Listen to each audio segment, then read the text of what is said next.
அனைவருக்கும் வணக்கம். பாரத பிரதமர் சீனா போய் இறங்கினாரோ இல்லையோ, அப்படியே பயங்கரமான பூகம்பம் அமெரிக்காவில் வெடிக்குது நண்பர்களே.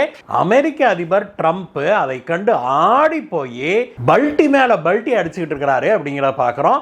லேட்டஸ்டாக அவர் 2 கான்ட்ராஸ்டிங் விஷயங்களை சொல்லியிருக்கிறாரு. அது என்ன? அதுலேயும் பாரத பிரதமர் திரு நரேந்திர மோடி அவர்கள் பெயரை குறிப்பிட்டே ஒரு விஷயத்தை சொல்லியிருக்கிறாரு. அது இப்பொழுது பயங்கர சர்ச்சையாக மாறி இருக்குது. பாரத பிரதமரை பற்றி ட்ரம்ப் அவர்கள் என்ன சொன்னார், அதற்கு பாரத பிரதமர் எப்படி ரியாக்ட் பண்ணார், இந்த சுவாரஸ்யமான விஷயத்தை தான் இன்னைக்கு பார்க்க போகிறோம் நண்பர்களே. இதற்கிடையே நம்ம சேனலுக்கு நீங்கள் முதல் முறையாக வந்திருக்கிறீங்க அப்படின்னா கீழே இருக்கிற சப்ஸ்கிரைப் பட்டனை தட்டுங்க. பக்கத்திலே இருக்கிற அந்த பெல் ஐக்கன் இருக்குல்ல, அதை தட்டினீங்கன்னா அதுக்கு பக்கத்தில் ஆல் அப்படிங்கிற ஒரு ஆப்ஷன் வரும். அதை கிளிக் பண்ணிங்கன்னா தான் நம்ம போடுகிற வீடியோக்கள் எல்லாம் உங்களை வந்து சேரும். வாங்க நண்பர்களே, வீடியோக்கு போகலாம். அதே போல் நண்பர்களே, நம்மளுடைய ஃபேஸ்புக்கோடைய நியூஸ் பேஜான நியூஸ் வேர்ல்டு தமிழ் அப்படிங்கிற ஃபேஸ்புக் நியூஸ் பேஜில் நாம் வந்து நம்மளுடைய கண்டென்ட்டுகளை நம்ம ரெகுலராக அப்லோட் பண்ணிகிட்டு இருக்கிறோம். யூடியூப்பில் நம்ம ஒரு வீடியோ தான் போட முடியுது. ஃபேஸ்புக்கில் லேட்டஸ்ட்டாக என்னென்ன செய்திகள் இருக்குதோ அதையெல்லாம் அப்போதைக்கப்போ நம்ம சுட சுட உங்களுக்கு கொண்டாந்து கொடுத்துக்கிட்டு இருக்கிறோம் நண்பர்களே. ஃபேஸ்புக் பேஜோட லிங்க்கை நான் கீழே கொடுத்துருக்குறேன். தவறாமல் நம்ம ஃபேஸ்புக் பேஜை நீங்கள் லைக் பண்ணுங்கள், சப்ஸ்கிரைப் பண்ணுங்கள். அந்த ஃபேஸ்புக் பேஜையும் தொடருங்க. லேட்டஸ்டான விஷயங்கள் எல்லாம் இன்டர்நேஷ்னல் நியூஸ் மட்டும் இல்லை, லோக்கல் நியூஸ், ஏன் நம்மளுடைய கொங்கு நாட்டு தங்கம் செங்கோட்டையன் அவர்கள் பேசியது வரைக்கும் அதில் போட்டிருக்கிற நண்பர்களே. வாங்க, தவறாமல் நம்ம ஃபேஸ்புக் பேஜையும் பாருங்கள். இப்போ வாங்க ட்ரம்ப்புடைய அலப்பறையை பார்க்க போகலாம்.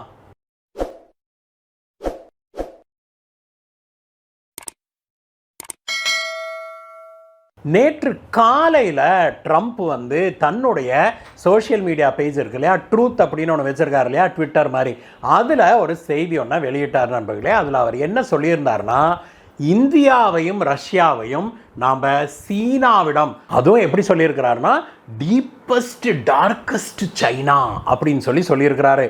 அவ்வளவு மோசமான சைனாவிடம் இந்தியாவையும் ரஷ்யாவையும் நம்ம இழந்துட்டோம் அப்படின்னு சொல்லி அவரே ஒப்புதல் வாக்கு மூலம் கொடுத்துருந்தாரு.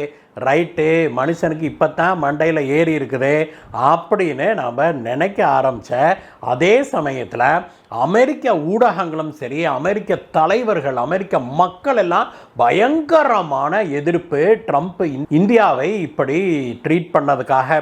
அது அந்த நாட்டு ஊடகங்கள், சோஷியல் மீடியா எல்லாத்துலேயும் பயங்கரமாக வைரலாக போனதை நாம் பார்த்தோம். சரி, புத்தி பேதளிச்சு கிடந்த ட்ரம்ப்புக்கு கொஞ்சம் தெளிவு வந்துருச்சு போல் இருக்குது அப்படின்னு சொல்லி நாம் நினைக்க ஆரம்பித்த அதே வேளையில் மனுஷன் அடுத்த அந்தர்பல்ட்டியை அடித்தார் நண்பர்களே. அடுத்ததாக அவர் இன்றைக்கு அதிகாலையில் பத்திரிகையாளர்களுடைய கேள்வி ஒன்றுக்கு பதிலளிக்கும் போது அவர் என்ன சொல்லியிருக்கிறார் அப்படின்னா, இந்தியாவும் அமெரிக்காவும் நெருங்கிய நண்பர்கள், அதுவும் மோடி அவர்களோடு தான் கொண்டிருக்கிற நட்பு, ட்ரம்ப் கொண்டிருக்கிற நட்பு ரொம்பவுமே நெருங்கிய நட்பு, அது ஒரு ஸ்பெஷலான ஃப்ரெண்ட்ஷிப்பு அப்படின்னு சொல்லியிருக்கிறாரு. அதோட நிறுத்தாம மேலும் அவர் அப்படியே மோடி அவர்களை புகழ்ந்து தள்ளியிருக்கிறாரு. மோடி அவர்கள் மிக திறமையான அருமையான ஒரு பிரதம மந்திரி, அவரை வந்து எனக்கு ரொம்ப பிடிக்கும். இத்தனை பிரச்சனைகள் நடந்தாலும் கூட எங்க 2 பேருக்கு இடையில இருக்கிற நட்பு குறையவே இல்லை. எங்களுக்கு இடையேயான எதிர்காலத்தில் நட்பு பிரகாசமாக இருக்கும்னு நான் நினைக்கிறேன் அப்படின்னு சொன்ன மனுஷன் இப்போத்தான் கொஞ்ச நாளாக மோடி செய்யறதெல்லாம் எனக்கு கொஞ்சம் பிடிக்கல, ஆனால் அதெல்லாம் வந்து டெம்பரரி தான், நட்பு வந்து நிலையானது அப்படின்னு சொல்லி ட்ரம்ப் சொல்லியிருக்கிறாரு. என்னடா இது, இந்த மனுஷன் அப்பத்தான் கழுவி ஊத்துச்சு, அடுத்தது இந்தியாவை தொலைச்சி விட்ட மேலும் மூக்கர பிள்ளையாராட்டு அழுகுது.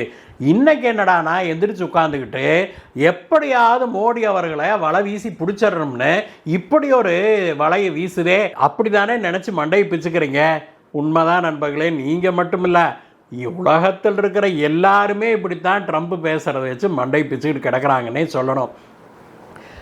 ட்ரம்ப்பு எந்த நிமிஷம் எப்படி பல்ட்டி அடிப்பார் அப்படின்னு நம்ம ப்ரெடிக்ட் பண்ண முடியல. ராஜதந்திர வல்லுநர்கள் என்ன சொல்கிறாங்க அப்படின்னா, ட்ரம்ப் வந்து இப்பொழுது ரொம்பவுமே வந்து ஆடி போயிட்டாரு. இந்தியா வந்து சீனாவின் பக்கம் இப்படி போய் சேரும்னு அவர் கொஞ்சம் கூட எதிர்பார்க்கல. தாம் மிரட்டுனா உடனே நாங்கள் ரஷ்யாட்ட கச்சா எண்ணெய் வாங்கலைன்னு நேராக வந்து தங்கள்கிட்ட சரண்டர் ஆவாங்க, பிற நாடுகளைப் போல எப்படி யூரோப்பியன் யூனியன் போய் சரண்டர் ஆச்சு, எப்படி ஜப்பான் சரண்டர் ஆச்சு, எப்படி வியட்நாம் சரண்டர் ஆச்சு, எப்படி பிலிப்பீன்ஸ் போய் சரண்டர் ஆச்சு, அந்த மாதிரி இந்தியாவும் போய் சரண்டர் ஆகும் அப்படின்னு எதிர்பார்த்தாரு ட்ரம்ப். ஆனால் அந்த பப்பு இங்கே வேகலை அப்படிங்கிறது புரிஞ்ச உடனே மனுஷனுக்கு எதை தின்னா பித்தம் தெளியும் அப்படின்னு அலைஞ்சிக்கிட்டு இருந்திருக்கிறாரு. ஆனால் அவருக்கு கொஞ்சம் கூட ஒரு சேவிங் கிரேஸ், கொஞ்சமாவது அவருடைய முகத்தாட்சணையை பார்த்தோ அல்லது அவருக்கு ஒரு ஃபேஸ் சேவிங்காக கொஞ்சம் கூட இடம் கொடுக்கவில்லை பாரத பிரதமர் மோடி அப்படிங்கிறதான் உண்மை. நீ எங்கள் நாட்டை அவமானப்படுத்தினியா, உன்னை நான் வச்சு செய்கிறேன் பாரு அப்படின்னு பாரத பிரதமர் நேராக கிளம்பி சீனாவுக்கு போனதை பார்த்தோம். ரஷ்ய அதிபர் புட்டினோடையும் சீன அதிபர் ஜி ஜின்பிங்கோடையும் அவர் கைகுலுக்கி சிரித்து அளவலாவனதை பார்த்து நாம்ளே கொஞ்சம் ஆடி போயிட்டோம் அப்படின்னு தான் சொல்லணும் நண்பர்களே. அப்போ ட்ரம்ப் எல்லாம் எந்த மூளைக்கு? அதனால தான் ட்ரம்ப் இப்பொழுது எதையாவது பண்ணி மோடிக்கு இழுத்துக்கிட்டு வாங்கயா அப்படின்னு உத்தரவு போட்டிருக்கிறதாக செய்திகள் நம் காதுகளுக்கு எட்டுது நண்பர்களே. ஆனால் என்ன நடந்தாலும் சரி அப்படி ஸ்ட்ராங்காக நிற்கிறவர் நம்முடைய பிரதமர் மோடி அவர்கள். ட்ரம்ப் இத்தனை பேசின போதும் வாய் திறக்காத நம்முடைய மோடி அவருடைய கடைசியாக அவர் பத்திரிகையாளர் சொன்னாலையா, மோடி என்னுடைய சிறந்த நண்பர் அப்படி இப்படின்லாம் புகழ்ந்தார் இல்லையா, அதற்கு மட்டும் நம்முடைய பிரதமர் மோடி அவர்கள் பதில் சொல்லியிருக்கிறாரு. ட்ரம்ப்போடைய கருத்துக்களையும் அவருடைய ஃபீலிங்ஸை நான் ஆமோதிக்கிறேன். இந்தியாவும் அமெரிக்காவும் ஸ்ட்ராட்டஜிக் பார்ட்னர்ஷிப் கொண்ட நட்பு நாடுகள் அப்படின்னு சொல்லி 2 வரியில் ரத்தின சுருக்கமாக பிரதமர் அவர்கள் ஒரு ட்வீட்டை போட்டு முடிச்சிட்டார் நண்பர்களே. அப்போ மோடி அவர்கள் என்ன சொல்ல வர்றாரு அப்படின்னு இப்போ ட்ரம்ப்புக்கு மண்டை பிச்சுக்கிட்டு இருக்கோம், அப்படியே பிச்சுக்கிட்டு அங்கே அலைஞ்சிக்கிட்டு இருப்பாரு அப்படிங்கிறதுல எந்த மாற்று கருத்தும் இருக்க முடியாது. ஏன்னா மோடி அவர்கள் இப்பொழுது என்ன நட்பு கரம் நீட்டுறாரா, இல்லை அடங்கி ஒடுங்கி காலில் வந்து உழுகிற மனுஷனை சரி தொலைஞ்சுவோ அப்படின்னு உதைக்காமல் தள்ளி விடுறாரா என்னங்கிறதெல்லாம் யாருக்குமே புரியலை. குறிப்பாக ட்ரம்ப்புக்கு புரிய போகிறதும் இல்லை. ஆனால் ஒன்று தெளிவாகுது நண்பர்களே, பாரதத்துடைய நலன், பாரத மக்களுடைய நலன் மட்டுமே பிரதானம், வேற எதுவுமே எனக்கு வாழ்க்கையில் முக்கியமில்லை அப்படின்னு தன்னுடைய வாழ்க்கையவே பிரதமர் அவர்கள் பாரதத்துக்காக அவர் அர்ப்பணம் செய்திருக்கிறாரு அப்படிங்கிறது கடந்த சில வாரங்களில் தெளிவாக தெரியுது நம் எல்லோருக்குமே. ட்ரம்ப் அடுத்தது என்ன செய்வார், எப்படி குட்டிக்கணம் போடுவார், நீங்கள் என்ன நினைக்கிறீங்க? உங்களுடைய கருத்துக்களை நம்மளுடைய கமெண்ட்ஸில் சொல்லுங்கள் நண்பர்களே. மீண்டும் உங்களை வேற ஒரு வீடியோ சந்திக்கிறேன் கைஸ். Bye bye.